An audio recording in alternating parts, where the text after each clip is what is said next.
Welcome all.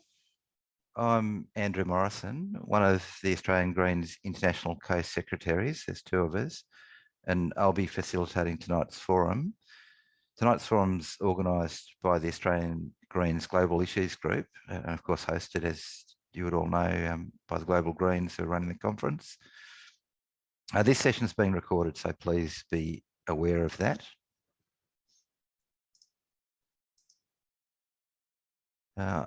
So I'd like to do an acknowledgement of country, and I'm speaking from Australia. So I'd first like to acknowledge our traditional owners here in Australia.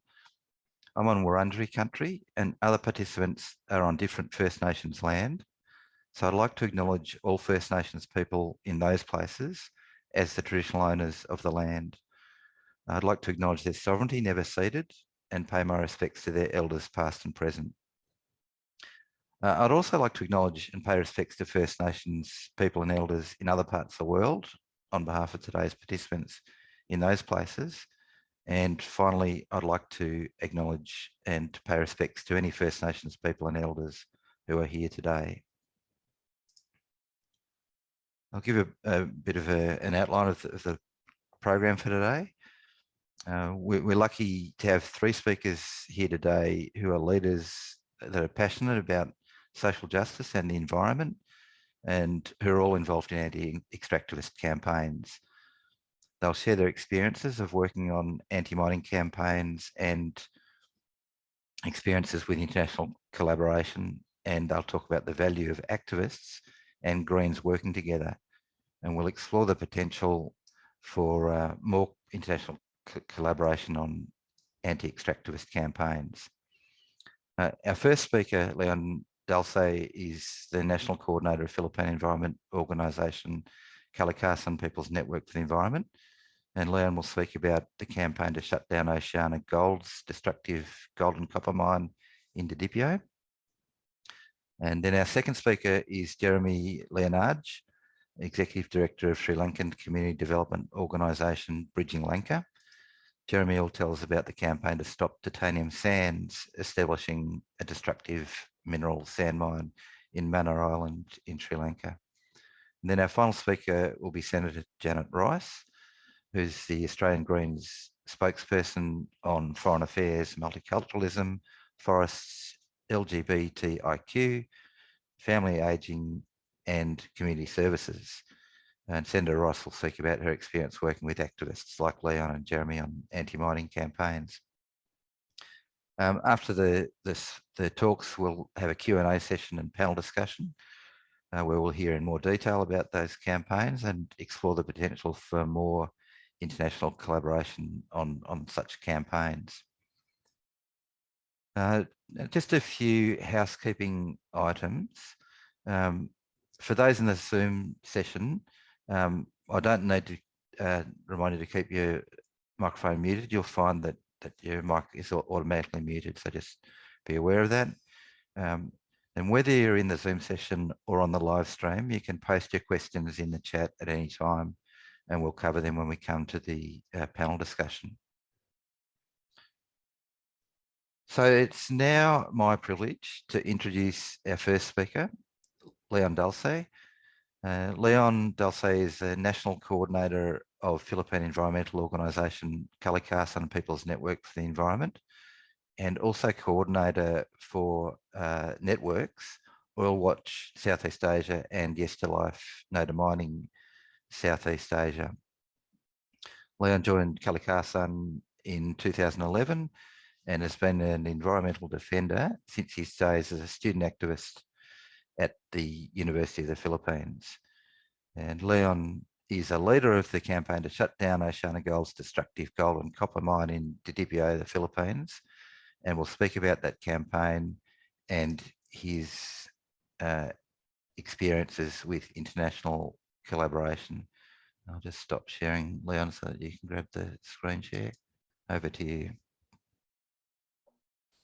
Thank you, Andrew. Maraming salamat, everyone, for inviting us here to be able to discuss our campaign. I'm just also going to quickly share my presentation. So I will be discussing about our experience in, how we internationalized mainly the indigenous people struggle against the large-scale mining operation of Oceana Gold. No? It's going to go through the situation on the ground, but it's also going to look into what have been the past and recent initiatives we've done, especially in working with the international community to generate, to have a strong global front against this multinational mining corporation. So first, a little bit about us. Kalikasan is the Filipino term for nature, and we are a national environmental campaign center that was established in 1997. We were founded in a national congress by indigenous peoples, small farmers, fisher folk, labor unions, and other various sectors of society with the expressed vision of being able to enable the complementation, the coordination of various grassroots struggles for the environment. So for instance, coordinating the various campaigns of indigenous people, small farmers against large-scale mining in their respective watershed areas, ancestral domains, agricultural areas, linking up fisher folks with marine scientists, with lawyers. And so that kind of movement building has been the clarion call of Kalikasan PNE since 1997. So our running mantra is that the struggle for the environment is the struggle for the people. So now we go into Oceana Gold. So for the Australian Greens, I'm pretty sure you're familiar with Oceana Gold. It's been a steadily growing corporation, mining corporation. I guess a decade ago, it was just considered a junior mining company, but now it has expanded into different mining stakes beyond Australia, in New Zealand, of course, here in the Philippines, but also in the United States and previously in El Salvador. No? So I think the El Salvador mining operation of Oceana Gold is infamous because that one was where they filed an international case, international dispute system case against the country, against the government of El Salvador, when that government denied or canceled their mining operations prior to instituting a national ban on mining in El Salvador. So they're pretty infamous wherever they are, because they always get into conflict with local communities, especially indigenous territories. And so their operation here in the Philippines is the Didipio mine.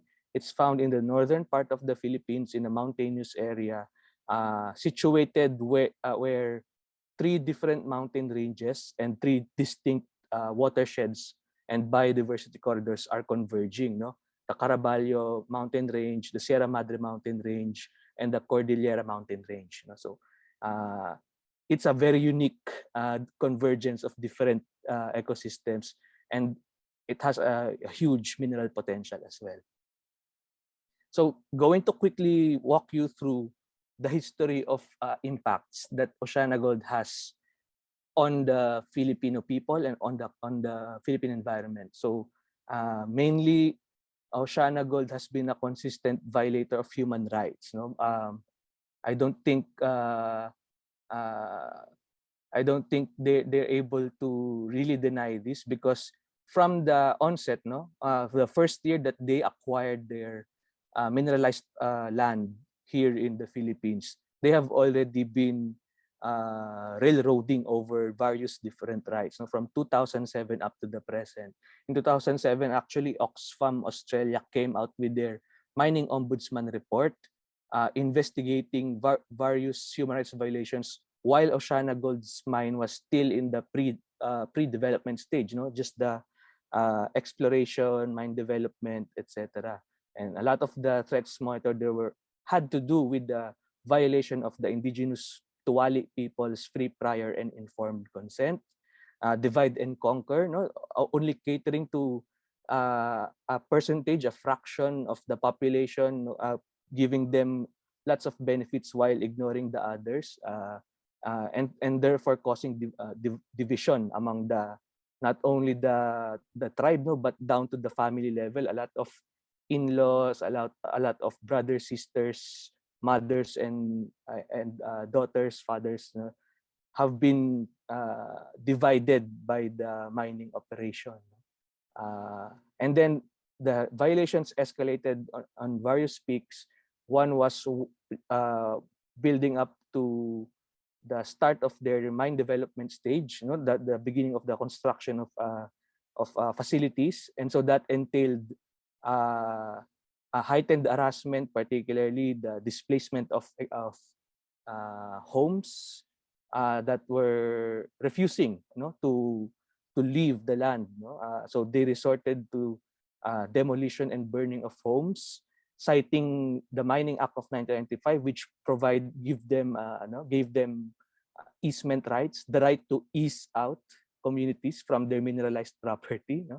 And then these conflicts resulted eventually into worse issues such as violent dispersals of protesters, illegal arrests, illegal filing of charges, trumped up charges, or slaps suits, and even extrajudicial killings and militarization. So even, for instance, from 2020 up to the present, during the pandemic, when you would expect that everyone, the whole of nation, the whole of society should be focusing on pandemic response, the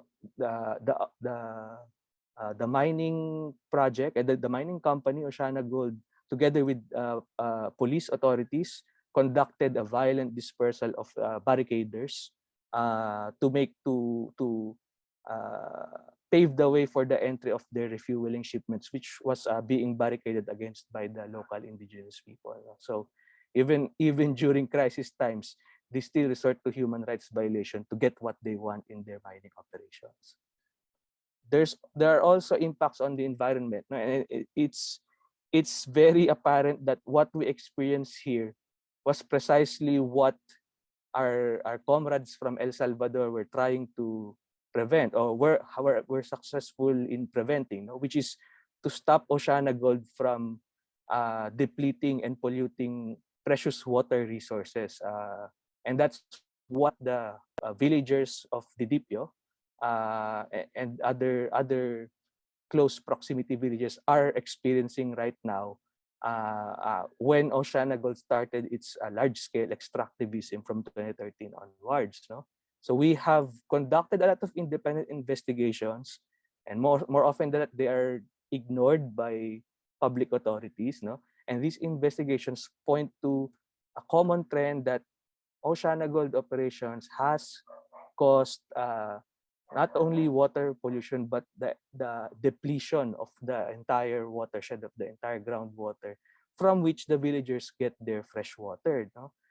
So in 2013, there were already some investigations that we conducted where we observed water pollution 2 times beyond the safety levels for irrigation use. So that means since 2013, the crops of agricultural communities in the province of Nueva Vizcaya affected by the mines have been experiencing decreased productivity of agriculture precisely because of the mining operations.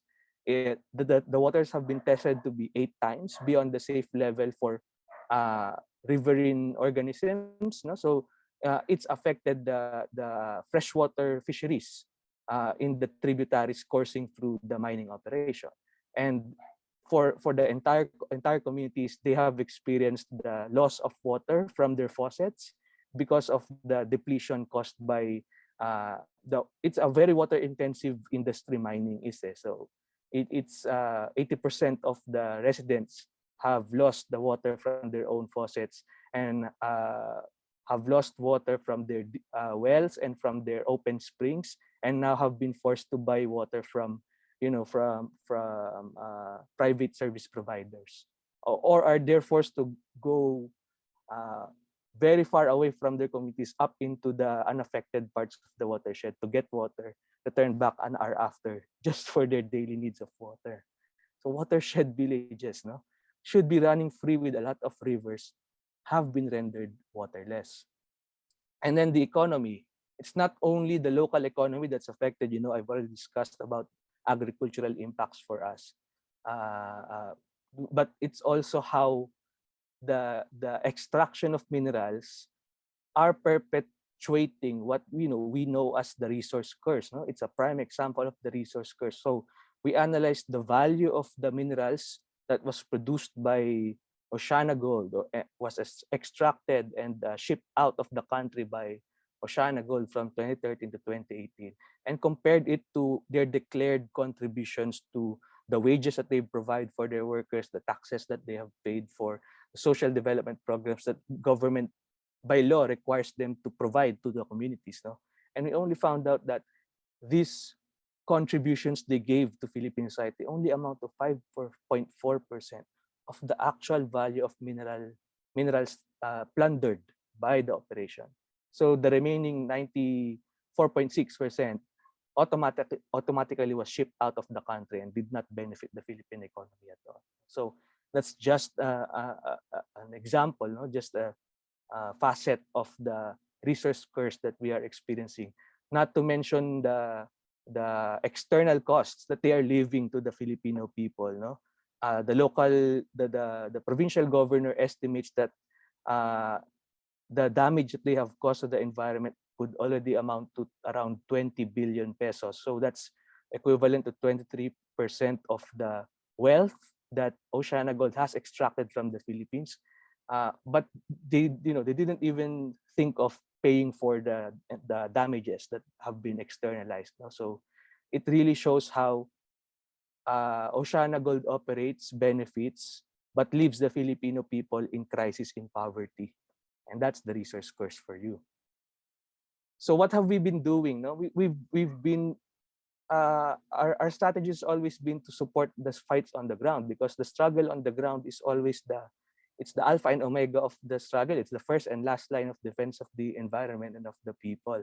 So we support community organizing efforts on the ground, strengthening the unity of the different people's organizations on the ground, and we try to raise the level of support gradually from the village level to the provincial to the national and now to the international. So this is where international solidarity really plays. No, ever since we've started the campaign against Oceana Gold, we have been always conscious of trying to bring in the international community to support the local struggles on the ground. No, and there have been various ways, no, to demonstrate solidarity and to really help strengthen the struggle on the ground. So in 2015, one of the prime examples have been when we co-organized the International People's Conference on Mining, or IPCM. When we organized that global gathering, we made sure that a component of the conference was to bring the participants to the communities, mining affected communities across the Philippines themselves, to show solidarity, support, to understand the situation, to understand also lessons from the struggles on the ground. No? And so one of the mine sites where we brought solidarity missions was the area affected by Oceana Gold. No? So there were some Australian, British, Canadian, African, and other our fellow Asian anti-mining activists who visited the area, learned about the situation, and shared, exchanged lessons and exchanged insights on how to continue the struggle. So that was really an important, it's a watershed moment for us, because it was the first time that we were really able to demonstrate to the indigenous Tuwali people on the ground that they are not alone in the fight. No? So to really see physically the people. No? It's harder now because of the pandemic, but back then it was really important for them to see materially, who are the people that are with them across the world. In 2018, we also explored engaging the United Nations. So this one was through the support of international human rights groups like the International Service for Human Rights, and also working with solidarity groups like APDP, the Canadian Human Rights Campaign for the Philippines, and other formations, solidarity formations. So they helped us submit a complaint to the United Nations Special Rapporteurs, which resulted into a communication from 9 special rapporteurs to the Philippine government raising human rights concerns, Shana Gold's mining operations violations in the Philippines. No? So this was also very useful because we know UN is an avenue that has limitations because it is still an intergovernmental body that is dictated by the political interests of the governments inside the United Nations.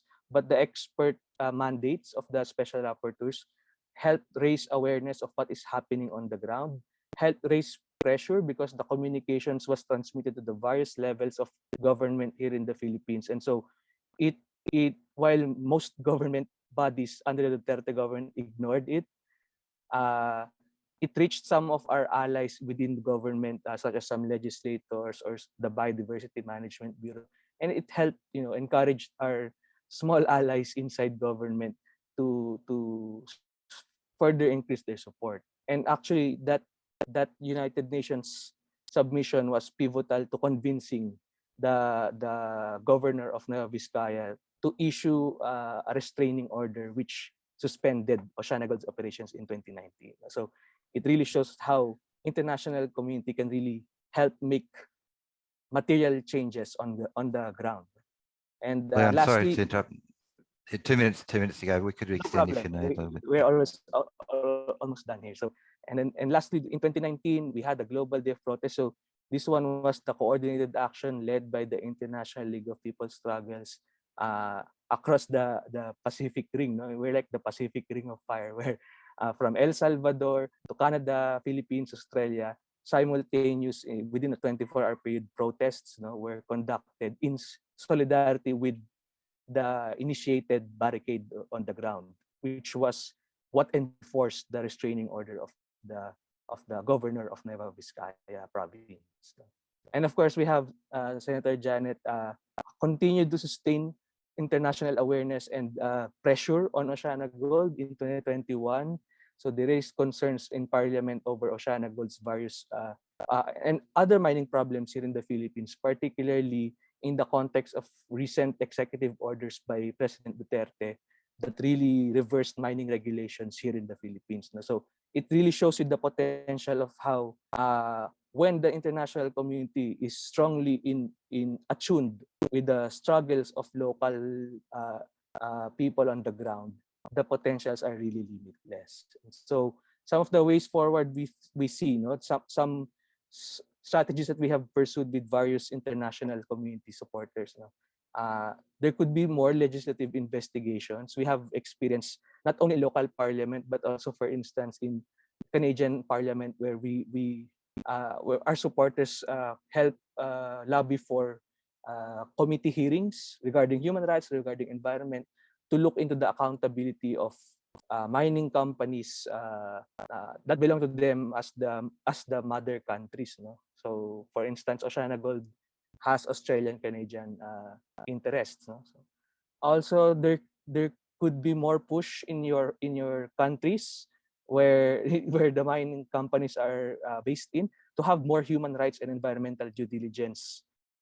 So if you can legislate for more of that, that would be effective, in trying to hold them accountable.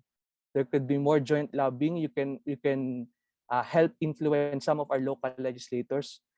There have been a lot of attempts to get green parties into seats here in the Philippines, but it's very difficult in a very warlord dominated backward political context here in the Philippines. So we join up with other progressives in Congress to file legislative investigations. Maybe green that have seats in other can help link up with parliamentarians here in the Philippines for cooperation. And of course, research and solidarity mobilization precisely for the communities on the ground. So I think I would leave it at that, and we can pursue exploring other strategies together in the open forum. Thank you. Great, thank you, Leon. That's great. I'm now honoured to introduce our second speaker, Jeremey Liyanage. And Jeremey is Executive Director of Bridging Lanka, an organisation committed to bridging ethnic, religious and geographic divides through development work in Sri Lanka. Jeremey has initiated a range of community projects in sectors including the environment, urban planning and sustainable livelihoods through Bridging Lanka.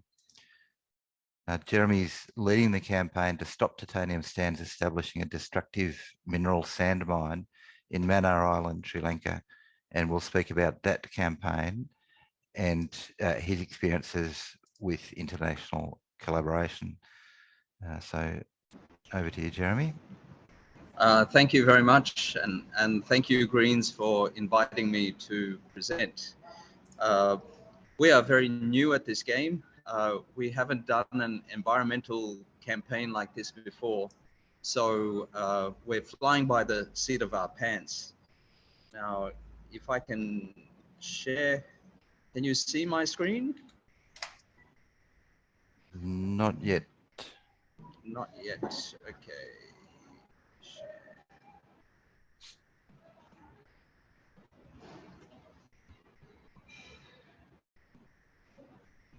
Can you see my screen now? Still not? Still not.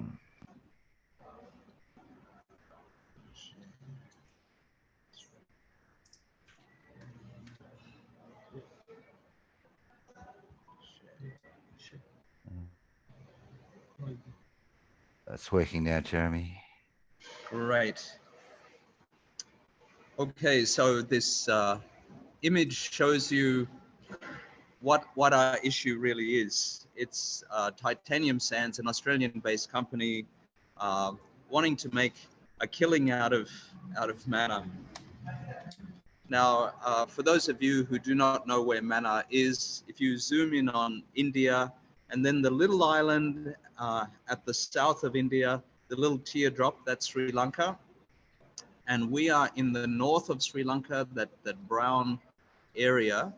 And then you see a little island in brown, that's Mannar Island. So the brown is Mannar District, and that's Mannar Island. And then some blow-ups of that. So it gives you an idea. So it's the northwest of Sri Lanka. It's about 32 kilometers from India. Well, Jeremey, sorry to interrupt. We're not seeing that slide, just so you know. We can see the other screen that you might be looking at rather than the slides. Can you? Okay, I'm moving through. So did you see my first slide? Yeah, so we can see the sand mining Myanmar plan for irreversible destruction. Okay, now, so I'm not sure why you can't see the next slide. Sorry to jump in. Jeremey, have you started presenting the slideshow? Yes. Okay, could you just stop screen sharing for a moment and then start it again and then select the screen that is showing the presentation? Yeah.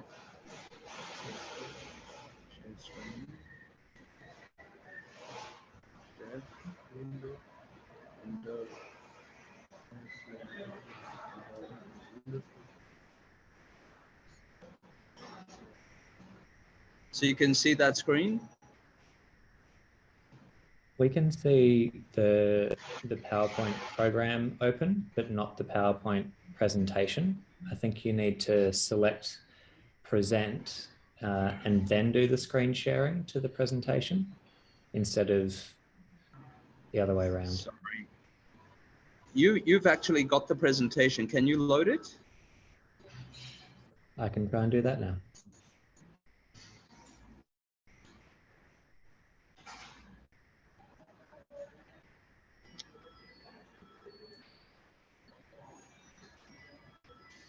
Good idea. Perhaps, Jeremy, if you stop screen sharing now to allow Nick to put it up.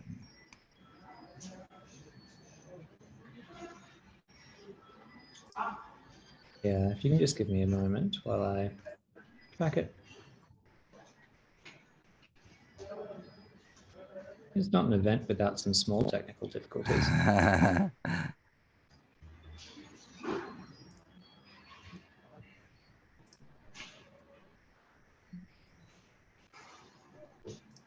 Great, found it. So I'll share that in just a moment. And Jeremy, you just tell me when you want. Yeah, you can put it on. Yeah.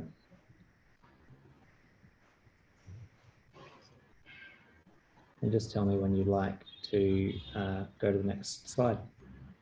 Okay. In a moment.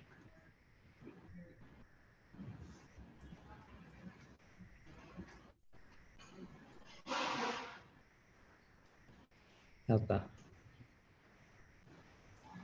Right, thanks, Sounds good. Nick. Okay, let's move to the second slide.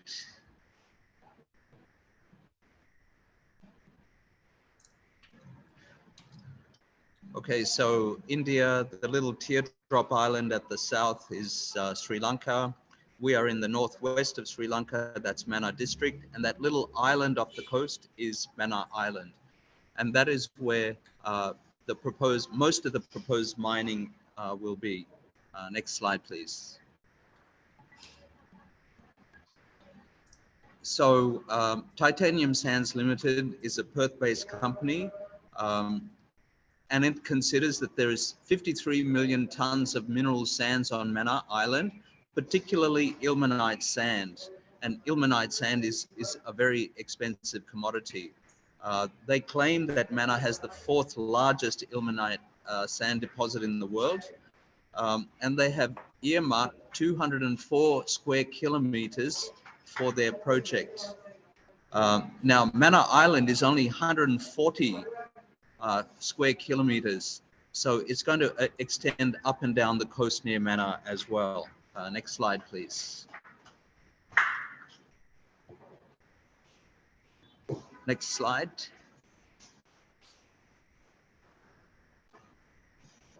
So ilmenite is a versatile material. It goes to make titanium, and it can be used from paints and cosmetics to medical implants, cars, aircrafts, and even spacecraft. So it's a highly sought after material. Next slide, please. So Titanium Sands has already started negotiations with countries, including China, to sell almost a third of the ilmenite sand. Next, please.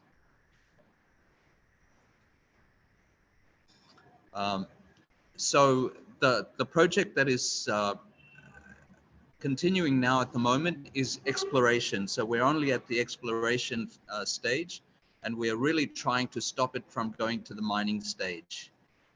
Now, they calculate that they can get $5 billion worth of material out of Mannar Island. So this is significant because Sri Lanka is facing many financial and other issues. So $5 billion sounds very, very attractive. So since 2015, they have been digging auger holes. They started off with 3,500 auger holes. Now they've gone to air core drill holes, and there's more than 500 that will go into the ground. 473 have already been done, and at the moment 300. Now the travesty is that they're drilling to 12 meters. Now the water table is very, very high in Mannar, and so this is already bringing up seawater. And they have prioritized 3 areas on Mannar Island. Next, please.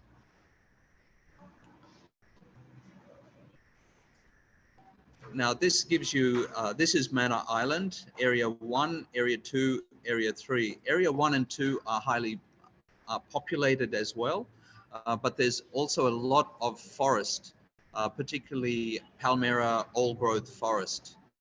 Now, so these are the 3 areas that have been identified, and this involves probably about 40 different fairly large villages. Next slide, please. Now the danger is that once the water table is penetrated, because this is a sand island, we're going to get seawater intrusion. And once seawater comes into your land, and they're planning almost 93% of Manor Island will be mined, that's the end of life on Manor Island. Next slide.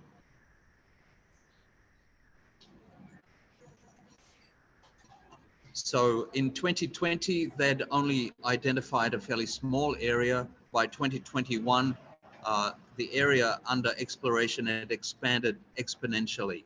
Next slide, please. Now, so Titanium Sands Limited, their annual report said that 80% of TSL funds are spent in Australia. A further chunk of money is sent to South Africa for testing the soils that they excavate, and only a pittance. So this leaves only a pittance that Sri Lanka is going to gain from. And at the moment, it's just license fees and paying local salaries. Now, TSL and its partners do not have bank accounts in Sri Lanka, but transfer funds to an individual for any expenditure in Sri Lanka. Now, Dr. Seneviratne from the Colombo University has pointed out something that even the previous speaker has said, that these international companies come to developing nations, extract the raw materials, giving basically peanuts for the country and a whole set of environmental and social issues. So this is what's facing Manor and Sri Lanka. Next, please. Now, GSMBs, the Geological Survey and Mines Bureau, this is the agency that handles the giving of license for mining and for exploration. Now, they've come and said they know nothing about titanium sands, and then what they're doing is unlawful. They say that they have given 5 licenses to Sri Lankan-based companies and 1 to an individual, but they don't know anything about Titanium Sands Limited. The local companies have not informed them of Mauritian or Australian companies doing work there. Now, you know, this is all kind of smoke and mirrors, because of course GSMB knows about it, but this is what they say publicly. Next slide, please.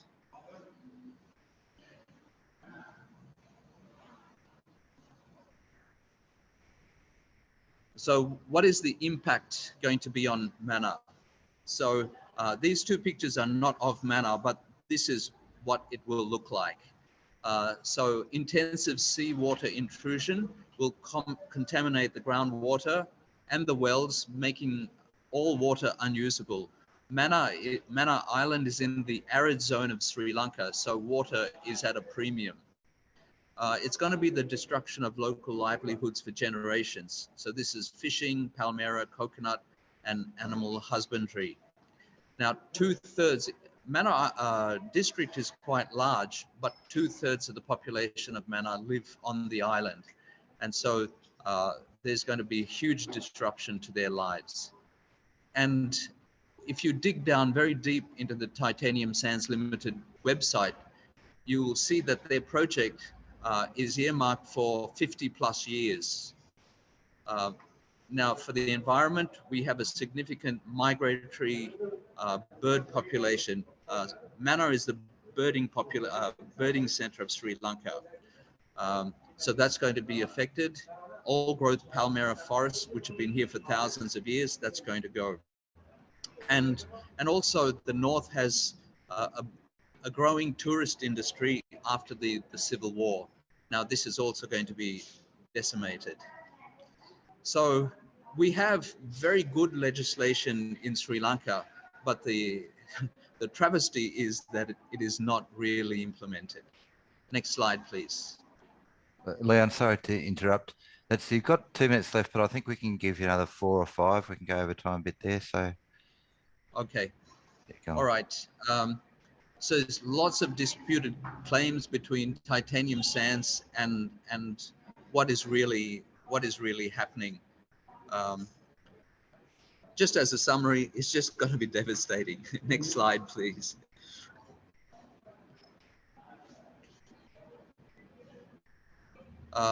So what we've done is we've tried to rally the troops locally.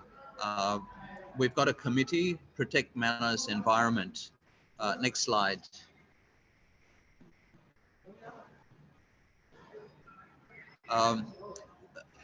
Senator Rice stood up in Parliament and gave a speech about titanium sands. And, you know, this was only probably a few minutes, but it had a very big impact in Manor, because the locals started to see that the Parliament of Australia was involved in this, and this gave them more hope to get involved in our protest activities. Next slide, please.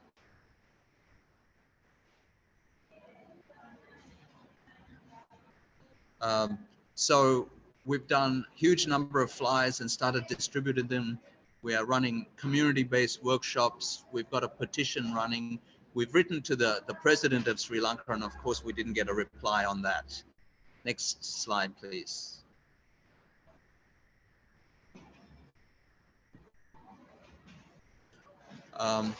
The other thing is that the authorities, the local authorities, don't know about what this company is doing, and these companies are going onto private property without asking permission from private landowners.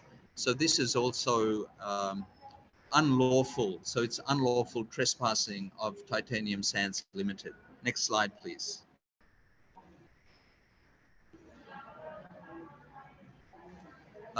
So some protest pictures. Next slide.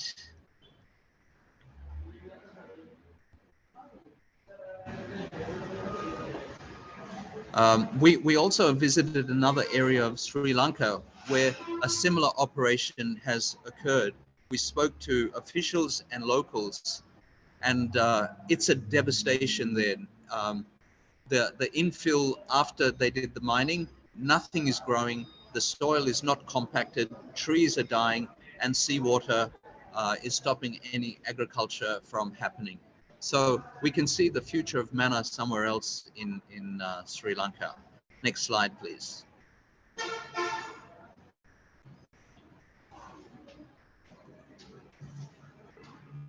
So we had a media campaign that was pretty successful. Next slide.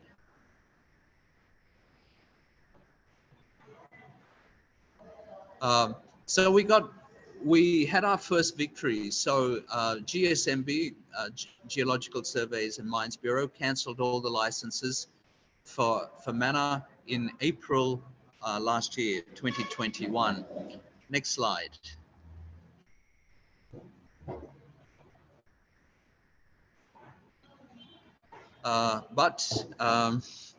The victory was short-lived, because this in January the 3rd, they started exploring again.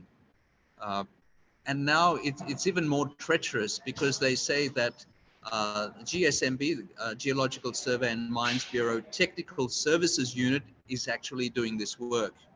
But this is not true. It seems like a former employee who was a senior director is heading up this operation. Now also, almost every day, CID, Central Intelligence Department officers like ASIO come and visit us, asking us questions. So now we have to resume the fight again. Next slide. Jeremy, so we wanted to get you to wind up in about a minute if you can. Yeah. So these are the people drilling the holes, and now the public and landowners are coming and stopping the drilling whenever they see it. But much of the drilling happens in forest areas. Next slide.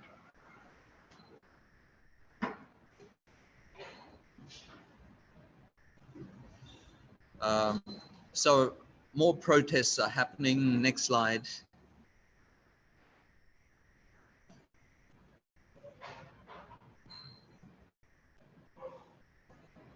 Next slide.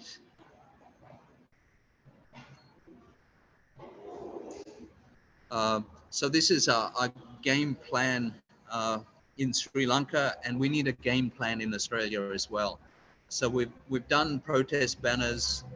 We're trying to identify landowners to educate them on the damage that mining is going to do to their land. We've identified 25 local people involved, and we're thinking of naming and shaming them. We're also appealing to the government through a right or freedom of information, right to information application, asking many pertinent questions. Next.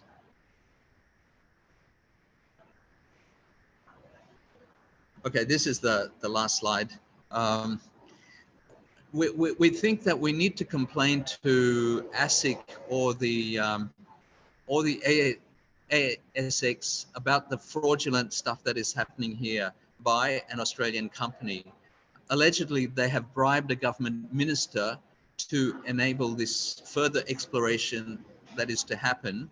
And even they have been able to convince the Ministry of the Environment to grant them an application for mining. So again, I think we need to raise these issues in the Australian Parliament. Perhaps we write an article for the Green Left Weekly, and we need to keep Australian media coverage going. So that's something of our struggle. Sorry about all the technical troubles, but that's my presentation. Great, thank you, Jeremy. That was wonderful. So I'm now honoured to introduce our third speaker, Senator Janet Rice. Senator Rice has been a Green Senator in the Australian Parliament since 2014 and is the Australian Greens spokesperson on foreign affairs, multiculturalism, forests, LGBTIQ, family, ageing and community services. Senator Rice has been a passionate environmentalist and activist for more than 30 years and was a founding member of the Greens in Victoria, and also served as a councillor and mayor of the city of Maribyrnong from 2003 to 2008. Janet's work in the foreign affairs portfolio has a focus on human rights, including the impacts of Australian mining companies and local communities. Senator Rice will speak about her experiences with working with activists like Leon and Jeremy on anti-mining campaigns. So over to you, Janet. Thank you, Andrew, and thanks so much to Leon and Jeremy before me. Amazing sort of coverage of the issues that are being faced in the Philippines and Sri Lanka. I, of course, want to start by acknowledging that I'm joining us all here today on the unceded lands of the Wurundjeri people here in Melbourne in Australia, and to acknowledge that those of us who are here in Australia are all on unceded First Nations countries. It always will, always was, always will be Aboriginal land, and we're going to commit ourselves to working for justice, for truth-telling, for treaties with our First Nations peoples. And acknowledging country as we do, it's a really important reminder of how interconnected the battles that we're fighting are. And so I wanted to start my presentation just giving some context for those, or probably for all of us, but particularly for those that aren't Australian, of the settler colonial culture that we are operating here in Australia. And then I'm just going to go through a bit of my sort of history as an activist and then the work that I'm doing in the Parliament. So, I mean, here in Australia, here on our shores, this stolen land is an absolute classic ongoing example of the denial of human rights of First Nations peoples over centuries. And the British invaded with the doctrine of terra nullius, essentially denying that our First Nations peoples even had any right to exist at all and extinguishing all of their rights. So no rights to land, to resources, to healthcare, to food, to spiritual connection to country, no rights to protection of country, to culture, to language, to be able to teach their children language and culture. And any resistance was severely punished. And so tragically, under such repression and oppression, the Aboriginal population crashed from an estimate that there were 1 million people at invasion to just over 100,000 people by 1900. And here in Melbourne, where I am, it's estimated that the original Wurundjeri population in the Melbourne region that half of them were killed by disease, dispossession or violence in the first 4 years of settlement in the 1830s. And their population continued to dramatically drop over the coming decades. But they have survived due to their strength, resilience and ongoing struggle for justice. And I think that survival is a really important thing to us bear in mind, that the struggles that we're facing. So, I mean, obviously over the decades, not so actually obviously, but over the decades, our First Nations peoples have gained more rights, but no effective recompense has been made for their dispossession and trauma. And settler Australia basically still just wants to look away, doesn't want to face the truth of our Black history, blames Aboriginal people for the repercussions of ongoing intergenerational trauma. And I really want to acknowledge any First Nations peoples who are here with us today, and to really acknowledge your resilience and acknowledge, in the face of all of that trauma, that, you know, the ongoing health and culture and resilience of First Nations cultures.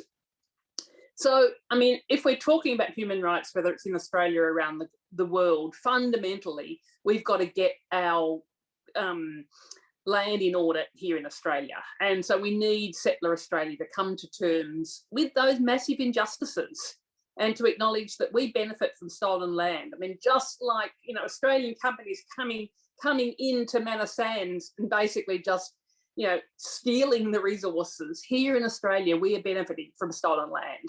So we need to decolonise our thinking and know that we continue as, you know, settler Australians to be in a position of immense and totally unjust privilege compared with First Nations peoples. And if we're going to be in any position at all not to be hypocritical in our advocacy for international human rights, we've got to acknowledge the truth of our past. And we've got to sit down and we've got to develop treaties with our First Nations peoples and move forward with justice and compassion. And then, of course, to acknowledge that our struggle for justice here is connected to other struggles for justice. Because when we're working for justice for First Nations peoples here in Australia and around the world, we are fighting against a system. We're fighting against a system of colonial exploitation that is continuing to do tremendous social and environmental damage right around the world. And that our struggles are all connected, and that we are existing as a web of people that are working together, collaborating across borders and institutions in that fight for justice. And I find that sense of connection really incredibly powerful and motivating, that when you recognise each of us as part of this web of humanity, of knowing that all of our human rights matter, well, then we know that we have to be working together. And particularly, that's why I'm so passionate about being a member of the Greens and the Global Greens, and, you know, being here today at this Global Greens Congress. Just a bit of background about me. Personally, I mean, I started as a campaigner campaigning for wild places, for forests. I was part of the Franklin River blockade just as a blockader in 1983 in southwest Tasmania, which was a huge campaign that we won with the support of thousands of people from around the country, but also around the globe. And I was studying climate science at the time. I learned about climate crisis and decided that my skills were needed as an activist rather than as a campaigner, as a scientist. And I then worked on various nature conservation campaigns, protecting the magnificent forests of East Gippsland in Victoria, in southeast of Australia in particular. It's an ongoing battle to be getting protection for these magnificent forests. But my time working on that campaign, we managed to succeed in getting some national parks to protect some really magnificent forests on the Errinundra Plateau. But it was when I was working as a campaigner and as an activist on the ground that I recognised that we campaigners, we needed people like us in the parliaments as well. And we needed political parties that were really well connected with and collaborating with the community. So 30 years ago this year, I threw myself into being one of the founders of the Greens here in Victoria, and we've been building our power ever since. and it's really been centred on that real power of the Greens, of bringing together our work for social justice, for ecological sustainability, for grassroots democracy, and doing it in a peaceful way, in a non-violent way, both inside and outside the parliaments, of connecting people and parliamentarians together in our own countries and across the globe. And I was elected to the Senate 2014, and basically I've shifted my campaigning to being an activist inside the parliament and using the resources of being a senator to be a campaigner, using the fact that I get paid well, that I have an office, that I've got staff, that I've got a budget, and I can be putting that towards working for justice and working for nature. But of course, working in the parliament, there are incredible points of frustration, particularly when we've got a conservative government like we've had in Australia all the time that I've been in the Senate since 2014, and the alternative, the Australian Labor Party, are slightly better, but they need us to push them further and faster. But, essentially it's hard to get wins in the parliament as well, even though we've got 9 senators and 1 member of the House of Representatives here in Australia. But we face a nexus of corporatised media, a government that is just quietly at every moment that it can undermining democratic transparency and accountability. And then, of course, we've got the fossil fuel industry that spends more money on political donations than they pay in taxes. But, we keep on working. And even with that Conservative government, we've had some small wins, and a couple just in the last year or so in Australia. We fought changes that have really restricted the abilities of non-government organisations to engage in political campaigning. We've introduced Magnitsky legislation that enables targeted sanctions against human rights offenders around the world. And we fought really hard to try and increase the support for people through the COVID pandemic. I want to now talk about some of the Greens' approach to foreign affairs and some of the work that I do internationally.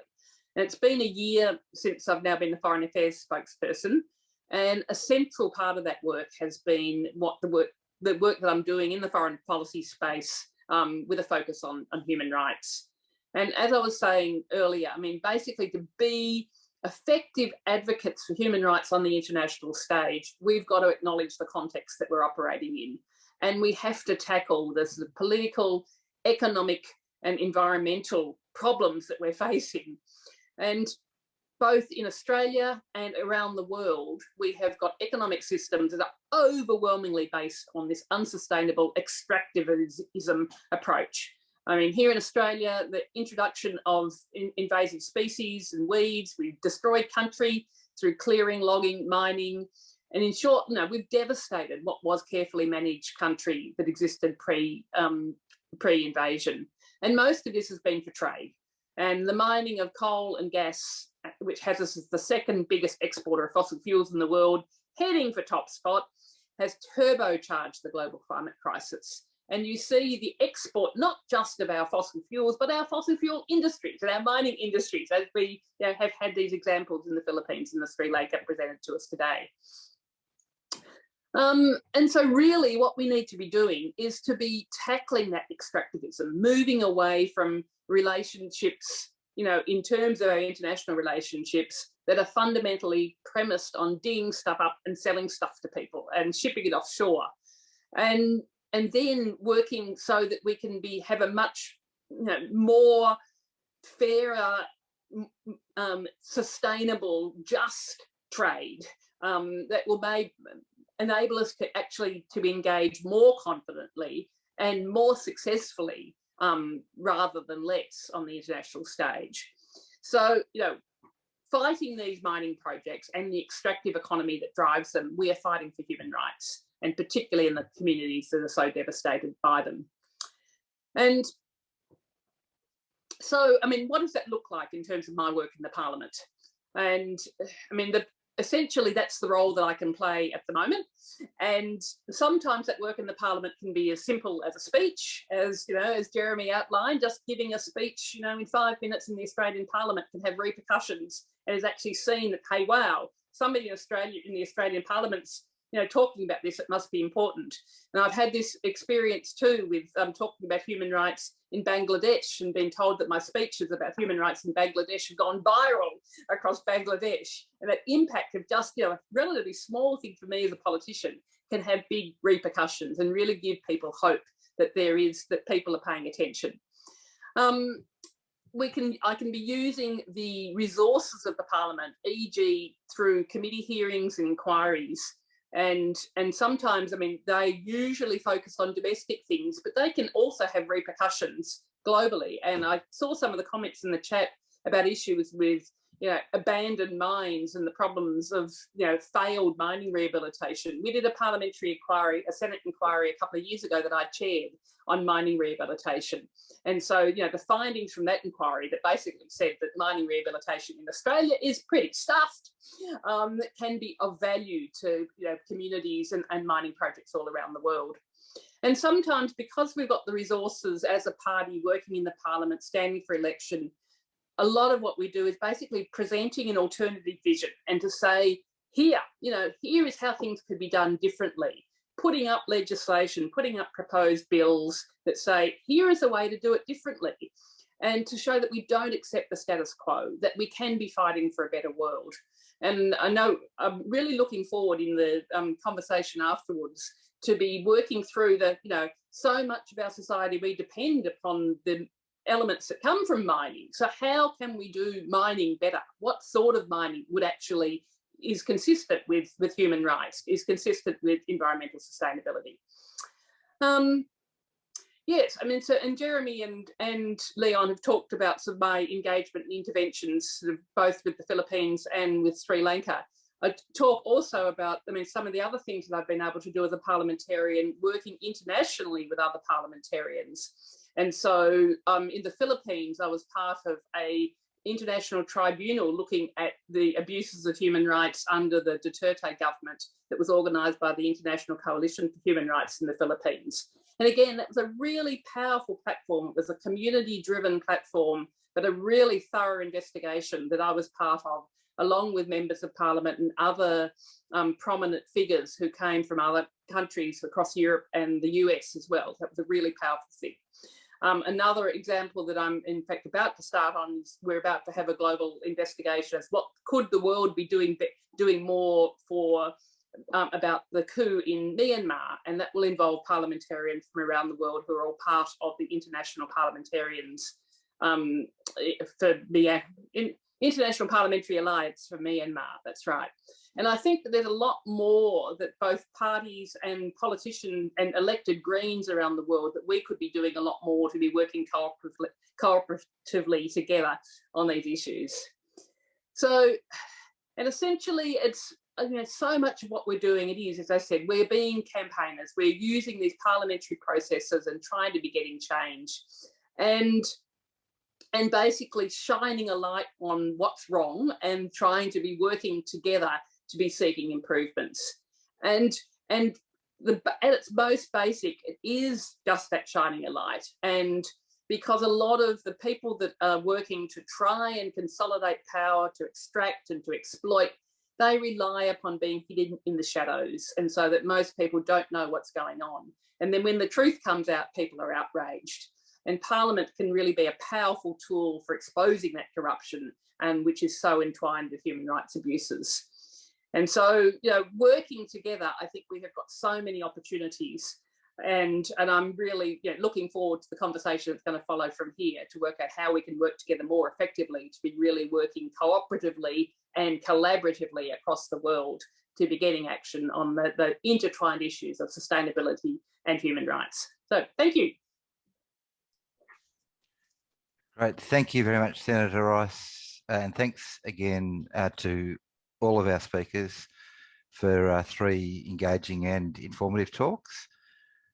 It's now time for our question and answer and panel discussion, where we can explore these topics in more detail. And I'd like to remind everyone that you can ask questions using chat, whether they're in the Zoom session or in the live stream. And I'd like to divide the discussion into 2 parts. First, focusing on the present, on campaigns presented in the talks and getting a better understanding of what's happened up until now. And then looking to the future and exploring the potential for more international collaboration on anti-extractivist campaigns. And so we will do our best to discuss all the questions that are submitted in the chat, but I hope you'll understand if we run out of time before covering all of them. So to start the discussion, exploring further what has happened up until now on the campaigns against OceanaGold and titanium mining, I think the first question I'd like to turn to is on the human rights aspects of this. I think that's come up in the chat. There's certainly been plenty of examples in the talks, because anti-mining campaigns are as much about human rights as the environment. And as we heard earlier, effective communities are often subjected to violence, harassment, forced off their land, and way too many land defenders have been killed for speaking out. So the question here I'd like to start with is, how important is the general human rights situation and protection from abuses in the Philippines and in Sri Lanka, and what action has been taken on that front? I'll put that to the whole panel.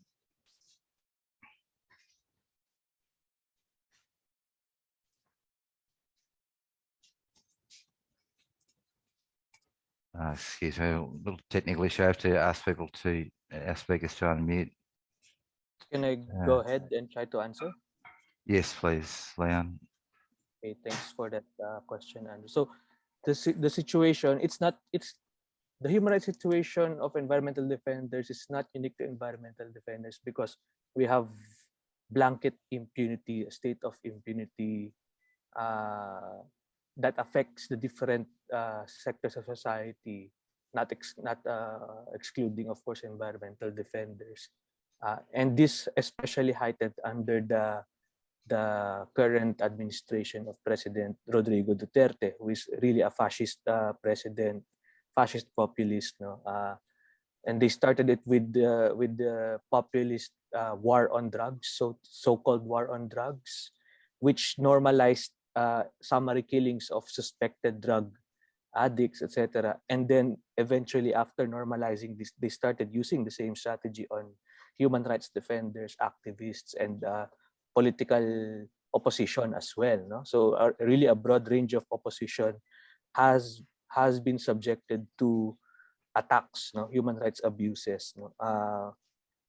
Particularly for environmental defenders, some attacks are large scale. So I mentioned earlier, it's militarization, no?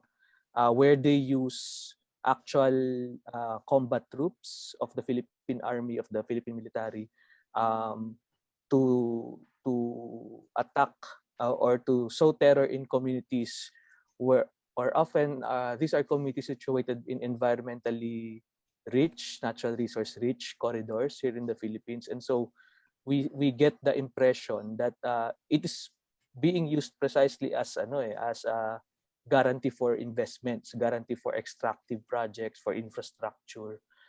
So basically using the armed apparatus of government as private security for big businesses. No, that's the particular experience of land and environmental defenders here in the Philippines. No? So that makes it actually difficult to hold businesses accountable to human rights, because there's no paper trail between the government and the businesses benefiting from investment defense policy, and that really creates the atmosphere of impunity. There's no accountability.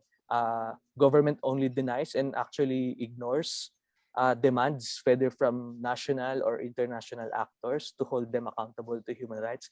You know, our president even just swears profanity against UN special rapporteurs and against UN officials. So that's how brazen the situation is, and that's why we think these upcoming elections this year, actually by May, is going to be crucial for different political forces to unite against the fascist politics that we are facing right now. So yeah, I think that's the situation that we have in the Philippines. In Sri Lanka, we're fortunate in Myanmar because the intimidation and the attacks haven't happened. But if we see on the east coast of Sri Lanka, where this ilmenite sand mining has already occurred, intimidation, arrest, jail, all of these things have happened for anyone who has opposed the mining. So there's something for us to look forward to. I think we need sort of some powerful people on our side. You know, people are struggling in Myanmar. Like even to get them engaged in this struggle is hard, because the pandemic has really ruined the lives of people here, and just to have one meal a day is a struggle. Then how can you extend to actually trying to protect other areas of the land? But we're working through religious organizations, etc. But because high levels of government are involved with the sand mining company, we don't know what the future is going to be, and the level of intimidation and arrests, etc., that are going to happen in Myanmar. Thanks, Jeremy. Janet, did you want to comment or add? No, look, I think I mean, clearly, just both the Philippines and the Myanmar examples just show that nexus between, if you've got regimes that are willing to really disregard people's human rights, that's what they're willing to do in order to get what the companies want, which is usually, with bribes and whatever else, and sort of kickbacks to the government as well. And so it's then, how do you apply, how do other countries, how do we, say me as an Australian parliamentarian, be working with the local community to be shining the spotlight on that, to be saying, hey, this isn't okay, and that really linking our relationship with that respect for human rights. And I think, so much of Australia's relationship with other countries is it's essentially dominated so much just by the trade relationship, and we just turn a blind eye to human rights abuses because, companies are doing well out of it. And the Australian public doesn't know that's going on. So for both of, Oceana Gold and Titanium Sands, we need to really, raise the awareness both in the Australian community, but particularly for shareholders and anybody that is, can influence the public, the standing of these companies, to say that this is just outrageous, and that as Australian, as companies that have got a strong Australian connection, this is just absolutely beyond the pale and shouldn't be happening. So I think it's really trying to get Australian people and Australian companies to realise that they are being complicit in this, in the attacks and in the destruction, and that they've got to make sure that it stops. Senator Rice, can I ask some advice? Now, what role can the Australian High Commissioner play with this, in this area? The Australian High Commissioner is very much just, they will only do what the Australian government wants them to do. And so it's really, certainly building a relationship with the Australian High Commissioner so that, you can let them know what's going on. But it's really, it's through action. Say, for example, if I ask a question in Parliament, well, then that I know for sure that, information on that actually is going to be provided by our embassy in Sri Lanka. And so they realise it's an issue. And so getting pressure from both ends, both from the Sri Lankan end and the Australian end, I think will sensitise the Australian government to know that this is something that we can't be turning a blind eye to anymore. Yeah, so we've got a good relationship with David Holly. So you would suggest starting to raise the issue with him? Yeah, definitely. Okay. Thanks, Jeremy. Thanks, Janet. I'll go on to, a more practical question in understanding what's some of the things that have happened with these campaigns. Just sort of focusing in particular on raising these matters in Parliament. So we've heard about issues being raised in Parliament in support of anti-mining campaigns. We've heard a bit about the value of that being done. So I'm wondering how that came about. Who was involved, what information and support was needed to make it happen. What can we learn from understanding better how that happened to inform how we do it better in future. So yeah, how did it come about? And I think all of our speakers have been involved at some level in bringing that about. So it's open to everyone there on the panel.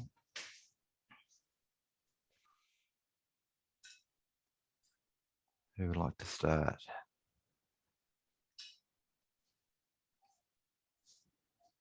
I think everyone's shy. I can go ahead and start the conversation. So in the Philippines, as I said before, we don't really have a strong Green Party presence here, but we do have progressives, democratic forces here that are that have seats in parliament. They're still small, very marginalized still in Congress through the party list system. So the party list system is our system where there are sectoral, marginalized sector representatives that can be voted into Congress instead of just the geographical district representatives. And so we have some progressive party list representatives who have been our partners in legislation. How we treat legislation is, it's really an arena that's dominated by the landlords, by the big businessmen here in the Philippines. So it's difficult to really get, I have a lot of opposition. It's difficult to really get meaningful legislation that can have strategic impacts on the industry. So we have two approaches in working with these legislators. And number one would be filing comprehensive policies such as the People's Mining Bill. This is our alternative mining bill where we try to show how minerals can be managed based on just people's needs and based on the planetary limits instead of based on capital, based on market demand, and especially global demand. So we have this kind of Magna Carta type of laws where we try to show a vision of how comprehensively the minerals industry can be managed that serves people's interest, serves the planet's interest, or based on the limits of the planet. But we know that this kind of bill is difficult to pass. So the first time this was filed in Congress by the People First Party was in 2011. And it still hasn't passed up to now. It's so difficult to really get the agenda going through the Congress when the chair of the Natural Resource Committee are actually, mining company owners here in Congress. But our second approach would be to be more tactical in some of our legislation. So there are some proposed resolutions to conduct investigations in aid of legislation. So this is practical. Policymakers will investigate situations on the ground pertaining to policy relevant concerns. So for instance, how the Mining Act is being implemented, or how mine workers are being treated vis-a-vis labor laws or vis-a-vis mining laws, etc. So it's more practical and it has more impact for the community because getting investigations on the ground increases awareness, increases pressure, and generates opportunities for getting more support on the ground. So while it's soft, it's not exactly the legislation that can, stop mines or you can restructure the industry. It gets more practical campaign support for people on the ground. So I think I'll leave it at that. Those are the two general approaches how we conduct policy advocacy here in the Philippines. In Sri Lanka, I think we've got really good laws, and I think we've got very strong environmental laws. Unfortunately, as I said before, they're not implemented. And as we saw with our mining issue, Titanium Sands has bought a major politician. So this guy has now instructed various agencies to do their bidding. Now, once this happens, once mining companies come in and start buying off your ministers in the government, then it's what they say goes, not the rule of law. So the big issue we're facing is the sidelining of the judiciary and the sidelining of parliament and many of these kind of democratic institutions that would normally absolutely not allow this kind of ravaging behavior to continue.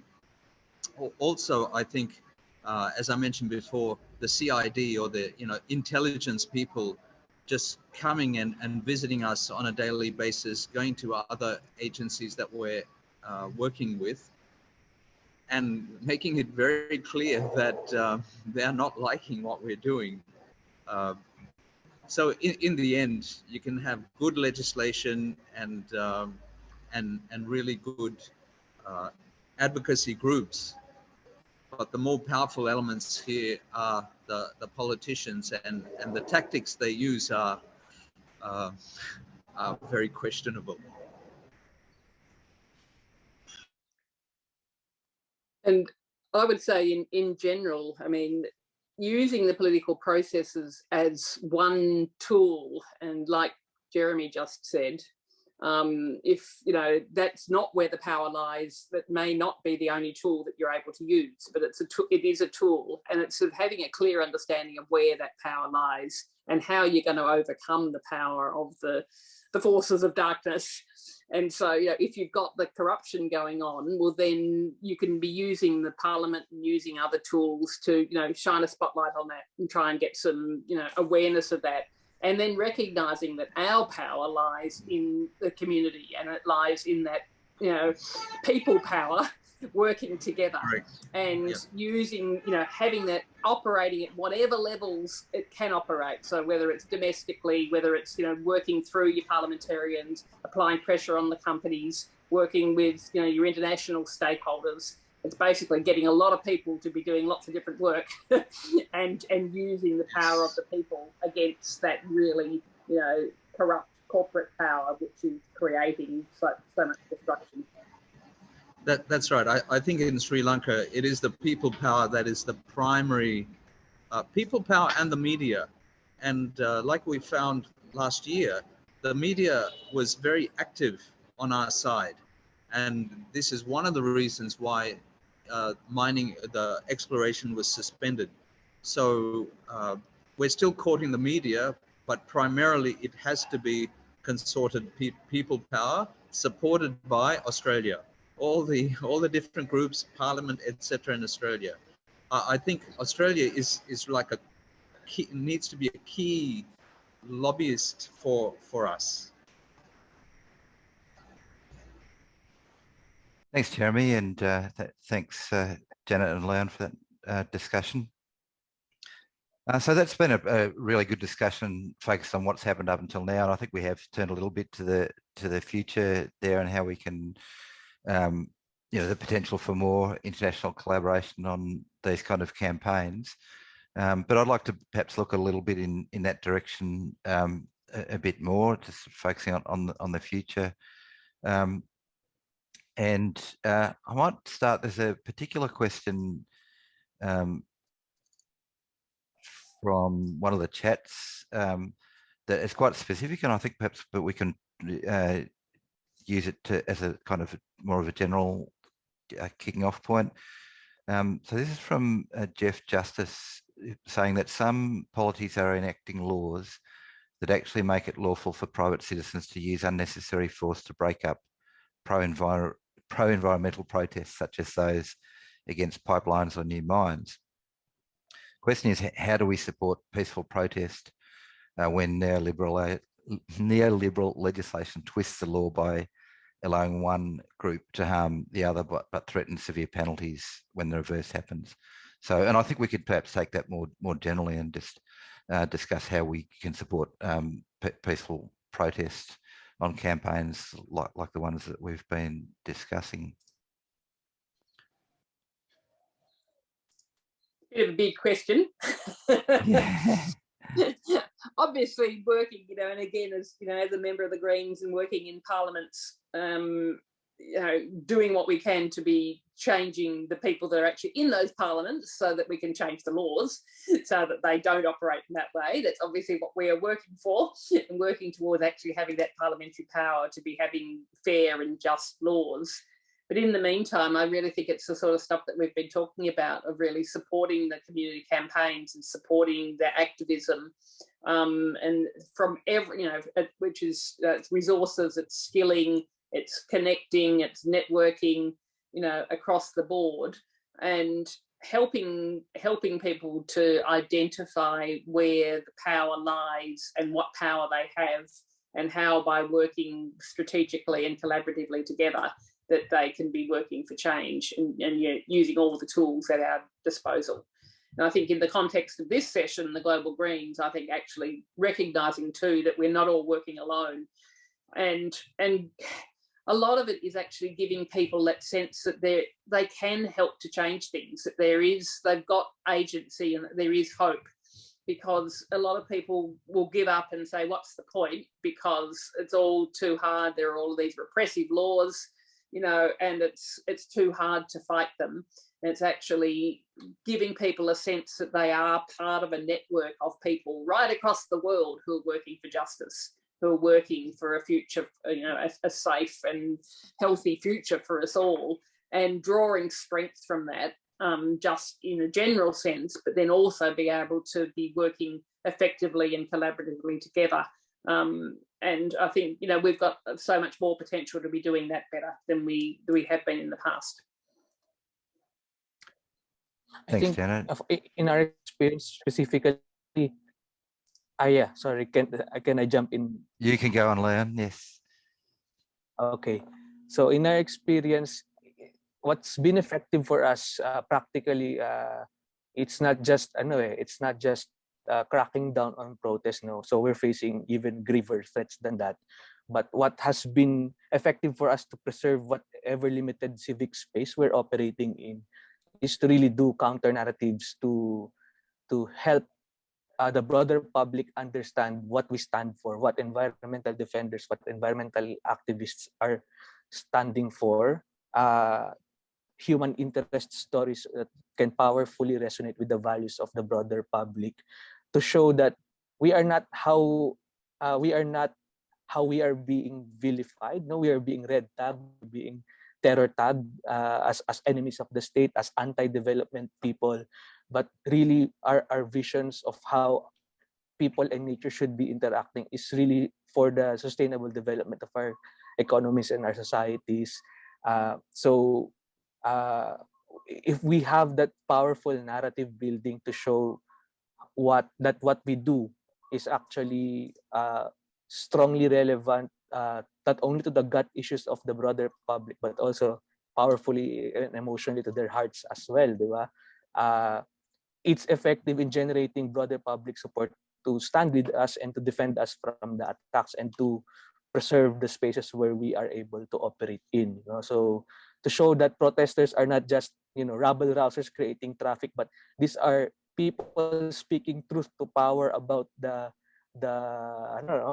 planet and the people who are suffering because of the crisis we're facing, and a lot of our legislative strategies with our allied legislators are actually built on these narratives. So we're pushing for an environmental defense bill. It's like a bill for the protection of human rights defender rights, specifically working on environmental issues.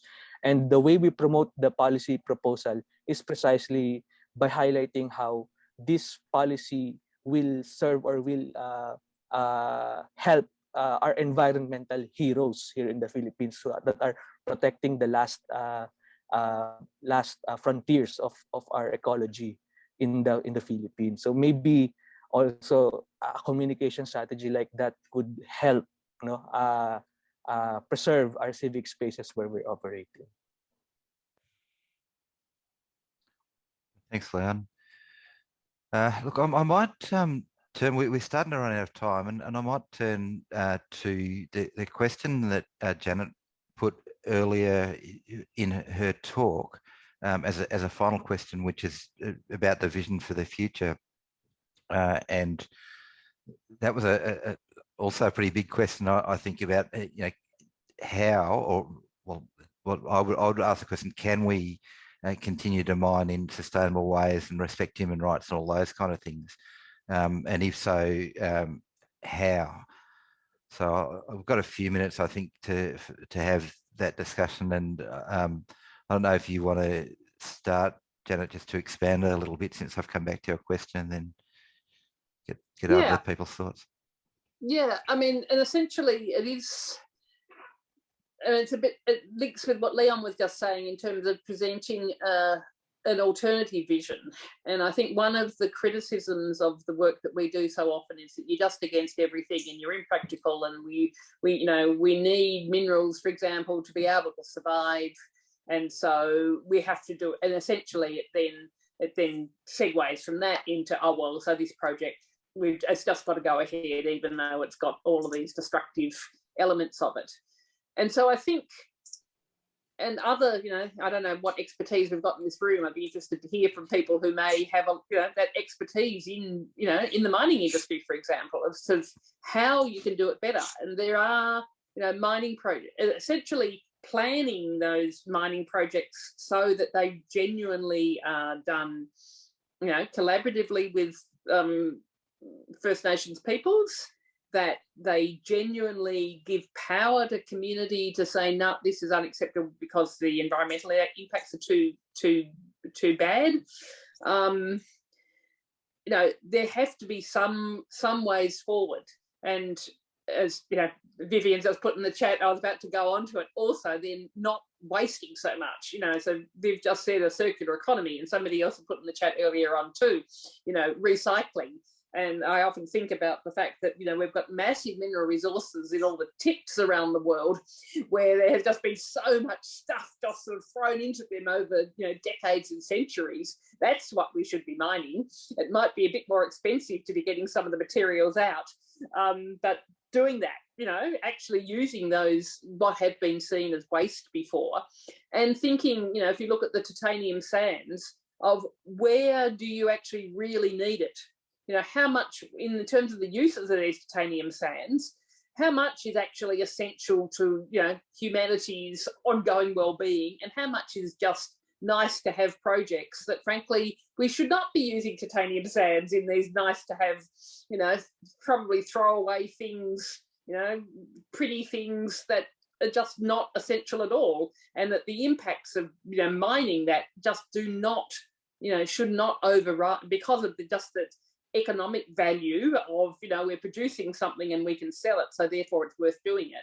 We've got to completely re-look at our, the economy of our world, and actually work out what are the things that we really do need. I mean, we do need steel, for example, if we're going to be building wind turbines, and we do need materials to be building solar panels, whether it's silicon or new generations, and actually working out how do you, putting all of these elements together in the decision-making process, rather than at the moment where the overwhelming decision that's made is, can somebody make a lot of money out of this and make a big profit out of this? And if they can, well, then it's a good project.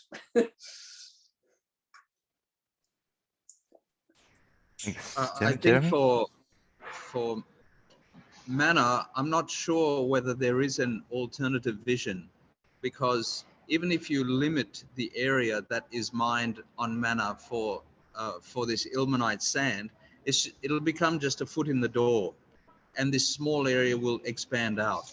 And there's no retrieving Mana Island because it's a sand island. And so once you drill a hole that puts a hole in the aquifer and it goes into seawater, then you're going to have seawater intrusion throughout the whole island. And already 63% of Mana Island is below sea level. So for us, I don't think there is an alternative for mining ilmenite sand on Mana Island, because it'll be just total devastation. Yeah, absolutely. And I think, it's then for the world to, or companies to say, and countries to say, no, we don't want your ilmenite sands from Manor Island because they are too destructive, and that, there's an alternative future that does not involve any mining at all. And, we've been through campaigns here in Australia of sand mining, Fraser Island. I'm trying to remember what the First Nations name of Fraser Island, which I can't bring to mind at the moment, off the coast of Queensland, where there was a huge battle to protect that from sand mining decades ago. Quandamuka, thank you. From a huge battle to protect that decades ago, and essentially that's the sort of other places like Manor Island need to be protected in the same way.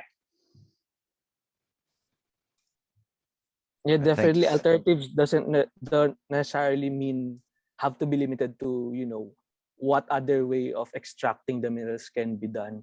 In some areas, there really are non-negotiables, no-go zones for mining, especially small island ecosystems where the current technology really isn't appropriate to the dynamic risks that you have in small island context. So what your alternatives would be, therefore, would be probably sustainable agriculture, non-forest timber products, etc. The ones that are more attuned to the ecosystems in the area.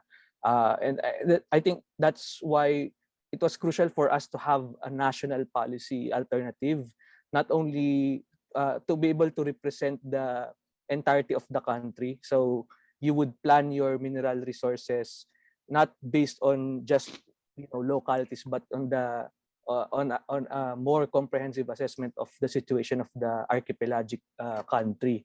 So I think that's one approach where the policy would show which are the no-go zones, which are feasible, how much are just needed, how much minerals are just needed, and so based only on people's needs, etc. And it's actually an effective gathering point for us for different sectors with different perspectives. It's an avenue where we can have indigenous peoples, farmers, activists, along with mining engineers, along with economists, who have different perspectives on mining, but can agree that there should be a policy regime that works for people and planet, not for profit. So I think that's an alternative that's effective as well. Thank you, Leon. And that's, I think, an excellent thought to end on, because I'm afraid we have run out of time. We do need to wind up, I'm afraid. There wasn't enough time to get through all the questions that people posted, so apologies to those we didn't get to. It's been a really interesting and informative discussion. And most importantly, we've come up with some great thoughts and ideas to inform our work in the future and what we can do next. So to finish, I'd like to thank everyone involved in today's session. Many thanks to our speakers, Leon Dulce, Jeremey Liyanage, Sentaor Janet Rice, for your wonderful presentations and discussion. Thanks also to the session organisers, the Australian Greens Global Issues Group, and to Kathy Peters in particular for helping with preparations and in today's session.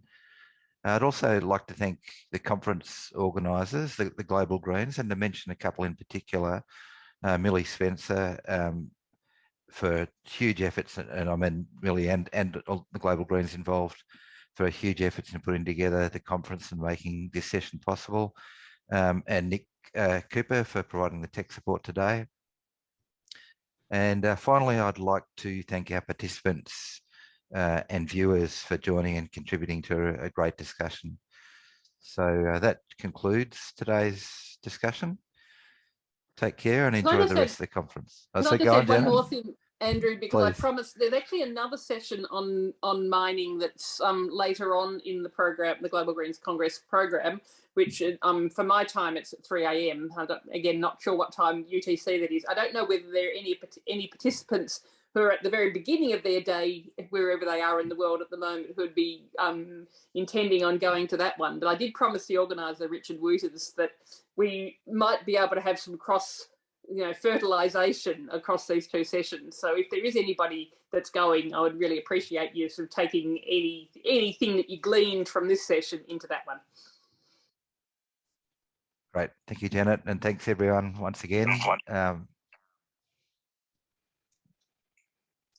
Thank enjoy you. the rest of the conference. Thank you everyone. Maraming salamat. Mabuhay.